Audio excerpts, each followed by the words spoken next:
I'll be showing you a simple way to unlock your phone's screen lock or password without losing any data. The best part?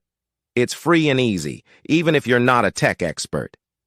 Before we begin, I'd like to mention a small disclaimer. The method I'm about to show you is 100% legal, safe, and free. We won't use any type of hacking or illegal bypassing method to unlock your phone's screen lock.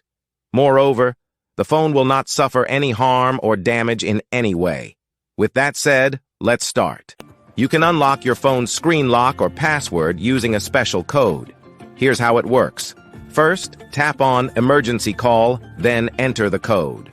This code is unique to each type of phone and is provided by the phone manufacturer. In this video, we're using a code that works specifically for the type of phone we're demonstrating. Now, let me show you how you can get the code. Visit this website that offers free unlock codes using a unique method. And that's it.